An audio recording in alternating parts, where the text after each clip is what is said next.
Assalamualaikum Baraya, selamat datang kembali di Guru Gembul Channel. Saya punya tantangan yang saya harap Baraya berpartisipasi untuk menjawab tantangan saya. Jawab dengan jujur ya, pertanyaan saya adalah, siapa yang paling beriman di antara Pendeta Gilbert, Bante Dira, atau Habib Jafar? Silakan jawab. Atau kalau itu susah karena itu beda frekuensi, kita cari yang sekolam. Mana yang lebih beriman antara Habib Ja'far, Ustadz Khalid Basalamah, dengan Ustadz Felix Xiao? Siapa di antara mereka yang paling beriman? Nah, saya yakin banyak di antara Baraya yang alih-alih menjawab tantangan saya justru menggerutu. Yang kayak gitu jangan dibanding-bandingin dong. Kan kita tidak ada yang tahu siapa di antara mereka yang beriman dan seterusnya. Saya akan jempol buat Baraya yang komplain seperti itu. Dan memang benar, seharusnya kita tidak menghakimi iman dari orang lain. Cuman masalahnya adalah disitulah kegaduhan logika itu muncul. Kalau kita tidak senang, kita tidak suka, ada orang yang mencoba untuk membanding-bandingkan iman orang-orang yang kita cintai, atau mencoba untuk membanding-bandingkan iman kita, lalu kenapa kita selalu membanding-bandingkan dan menghakimi iman orang lain? Ada orang-orang yang mengatakan, tuh orang yang bunuh diri itu mah lemah imannya, fix lah. Lah kita menghakimi, kita nggak suka kalau kelompok kita, teman kita, diri kita dihakimi imannya, tapi kita tuh selalu atau sering menghakimi yang seperti itu. Atau ada orang yang tukang dugem, alhamdulillah saya emang nggak termasuk yang kayak gitu, masih punya iman. Yang perkataan itu berarti secara implisit mengatakan bahwa orang yang dugem nggak punya iman, kan begitu ya. Atau ada juga ustadz yang ditanya, Pak Ustadz, ada orang yang baik, tapi dia bukan Islam atau bukan seagama dengan saya, apakah dia bakal masuk neraka? Dia jawab, ya tentu saja dia bakal masuk neraka, karena walaupun sebaik apapun dia, kalau dia tidak beriman, maka dia pasti masuk neraka. Nah, dia menghakimi iman lagi. Kemudian ada juga yang mengatakan gitu ya, khotib Jumat biasanya, alhamdulillah kita masih diberikan iman dan Islam, karena banyak sekali saudara-saudara kita yang tidak bisa menikmati manisnya iman dan Islam, masih berkeliaran, berdagangan padahal pas hari Jumat dan seterusnya. Dia juga menghakimi iman dan Islam. Gitu kan? Nah, jadi sebenarnya banyak di antara kita tuh yang menjadi kontradiksi, karena di satu sisi kita sering tidak mau disinggung-singgung masalah iman, tapi kita suka menghakimi iman orang lain. Nah, yang lebih buruk dari itu semua adalah kita tuh bahkan nggak tahu kriteria iman tuh bagaimana gitu. Untuk mengetahui seseorang lebih beriman dari orang lain tuh gimana, kan kita tuh nggak punya kriterianya gitu. Iya kan, tapi kita tetap memaksakan itu. Nah, makanya di episode ini saya ingin menawarkan kepada Baraya sebuah pendekatan bagaimana caranya untuk mengukur iman seseorang. Dan ini tuh ya saya mengolah sendiri, mengelaborasi sendiri, tapi saya terinspirasi dari cara Jalaluddin Rumi untuk memahami apa itu ego, apa itu iman. Jadi kalau Baraya ingin tahu siapa yang lebih beriman, apakah Ustadz Basalamah atau Ustadz Felix Xiao, simak videonya sampai tuntas, yuk kita mulai.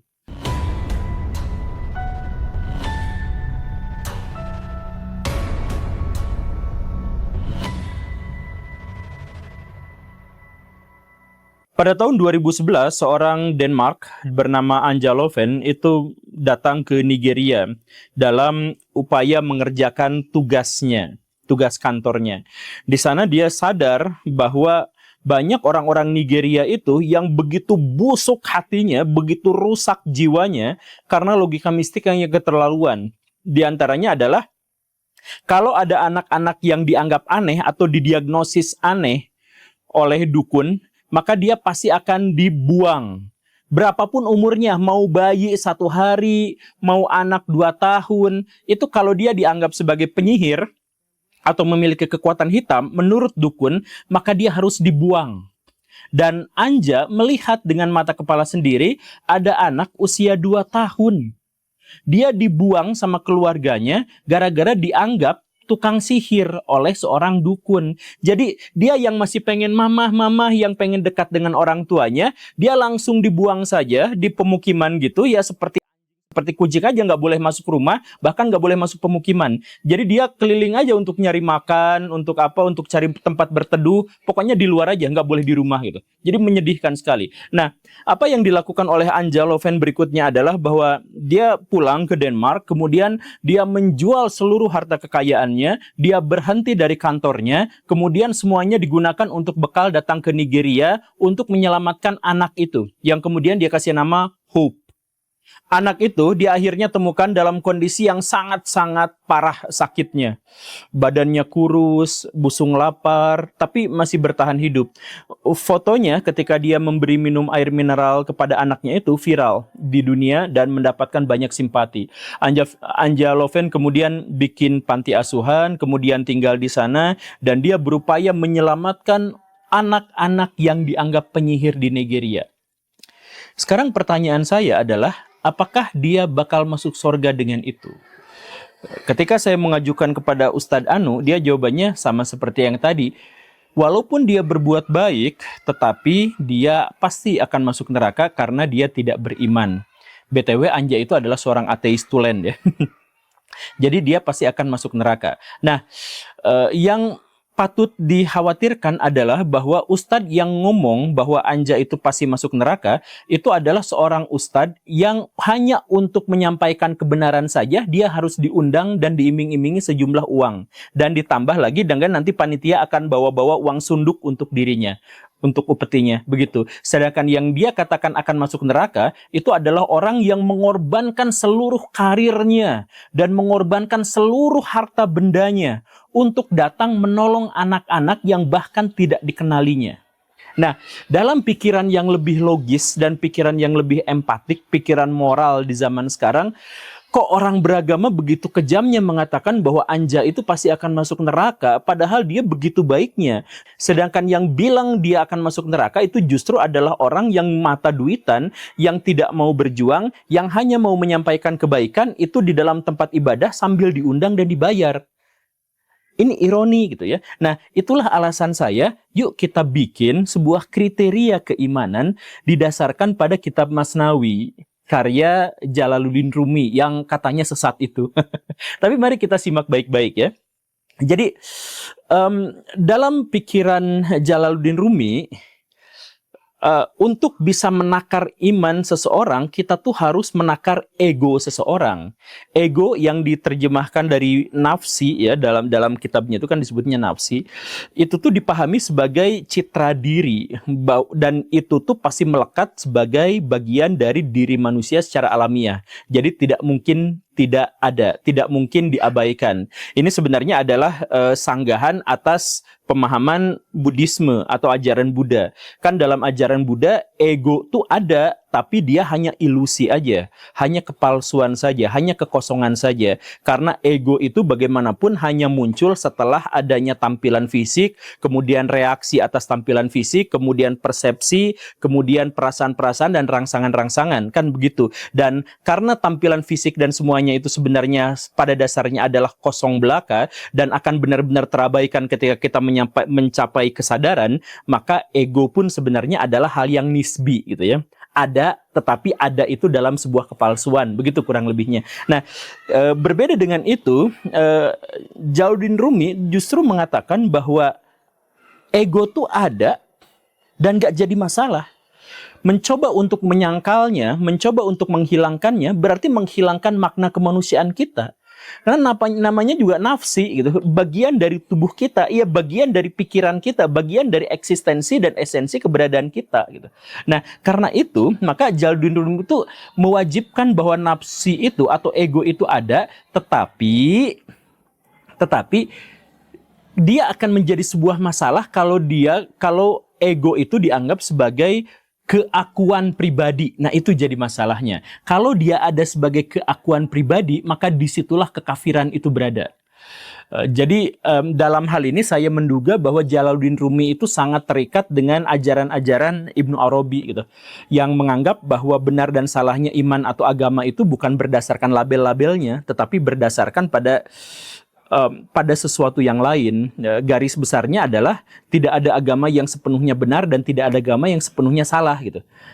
Ada dalam pikiran misalkan Ibnu Arabi, Islam itu adalah yang paling mendekati kebenaran hakiki gitu. Tetapi bukan berarti agama yang lain tuh salah semua gitu. Dan seterusnya lah ya, itu mungkin untuk sebagian orang mungkin akan menjadi bahan hujatan gitu. Tetapi dalam Islam periode pertengahan itu sebenarnya ini adalah ajaran-ajaran yang cukup lumrah gitu. Tapi kita balik lagi jelasin. Nah, ketika ego itu benar-benar hanya untuk dirinya sendiri, dalam pikirannya sendiri, maka disitulah dasar kita menilai bahwa dia tuh orang yang tidak beriman. Tapi kalau egonya menjadi semakin besar, semakin lebur bersama sesuatu yang lain, maka tepat disitulah keimanan. Puncak dari keimanan seseorang adalah kesadaran bahwa egonya telah melebur bersama Tuhan. Jadi Rumi itu menjelaskan ego kita itu seperti setetes air di lautan. Tetesan itu tuh ada, ego itu tuh ada. Tapi itu tuh melebur bersama sesuatu yang jauh lebih besar. Dan sudah tidak bisa lagi dibandingkan, sudah tidak bisa lagi dibedakan. Ego kita dengan ego yang lain-lain itu nggak bisa. Karena udah benar-benar melebur gitu. Bukan hilang, tapi melebur gitu. Nah, dari sinilah kita elaborasi dan kita bikin pemudahan dengan tingkatan-tingkatan. Bagaimana mengukur kadar keimanan seseorang dalam perspektif ini? Kalau ada orang yang begitu egoisnya sampai dia melihat segala sesuatu hanya berdasarkan perspektifnya, saya adalah yang paling benar, tafsiran saya adalah yang paling benar, saya adalah orang yang berkasih sayang dan sebagainya, tanpa melibatkan pikiran dan perasaan orang lain, maka disitulah dia tidak beriman. Sama seperti misalkan ya, ada orang yang memelihara burung. Kemudian si burung itu dia simpankan di dalam sangkar, tidak boleh keluar, hanya dikasih makan dan dikasih minum. Kemudian saya datang, Pak, saya mau beli ini burung. Terus dia bilang, enggak akan mungkin saya jual, saya sayang banget sama burung ini. Mau 2-3 miliar pun enggak akan saya jual, saya sayang sama burung ini. Kata dia seperti itu ya. Nah, itulah orang egois yang tidak beriman. Karena dia memahami sayang ke burung itu hanya dalam perspektifnya saja, kacamata kudanya saja, hanya dilihat dari POV-nya dia saja gitu. Padahal kan kalau misalkan kita membayangkan si burungnya hidup dalam penderitaan yang luar biasa, tapi dia nggak peduli mau si burungnya kayak gimana, yang penting dirinya seneng, dirinya sayang. Dia anggap bahwa kesenangannya terhadap si burung itu adalah rasa sayang. Nah itu kan egois luar biasa. Jadi dia nggak memahami perasaan burung, dia nggak memahami apapun. Dia hanya berpikir bahwa dirinya saja sayang pada si burung, egois. Nah, keegoisan inilah yang bisa kita jadikan sebagai parameter, wow berarti iman orang ini tuh kurang karena egonya besar. Nah, dari sinilah kita mulai paham iman yang lebih kuat lagi, yaitu apa? Orang yang egonya itu bukan melebur hanya pada dirinya saja, tapi pada pihak yang lebih besar. Misalkan kelompok ideologis, partai politik, agama, nasionalisme, dan lain sebagainya. Nah, berarti dia lebih beriman. Karena egonya bukan hanya tentang dirinya, tapi tentang pihak yang lebih besar. Rasa sayangnya, kemarahannya, sukacitanya, itu terhubung dengan sesuatu yang lebih besar.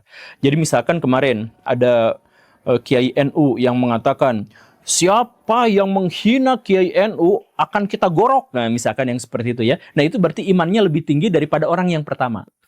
Karena egonya itu berarti sudah meliputi kelompok yang jauh lebih besar. Jadi dia lebih solider, dia lebih sayang, dia lebih cinta. Cuman dibatasi pada kelompoknya saja. Jadi dia bisa sampai mengorbankan dirinya, sampai berani untuk melabrak realitas, sampai berani melabrak opini publik dan seterusnya, ya demi kelompoknya. Artinya imannya sudah lebih tinggi karena egonya sudah melebur pada yang lebih besar lagi.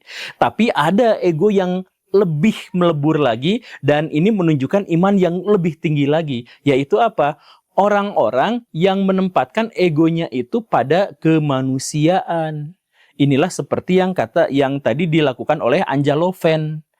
Jadi imannya udah tinggi. Jadi dia tuh udah nggak peduli lagi soal ras, soal perbedaan suku, warna kulit dan sebagainya. Dia lihat ada anak usia 2 tahun dibuang sama keluarganya. Karena itu dia menghabiskan waktunya, menghabiskan tenaganya, menghabiskan jenjang karirnya hanya untuk menolong anak ini.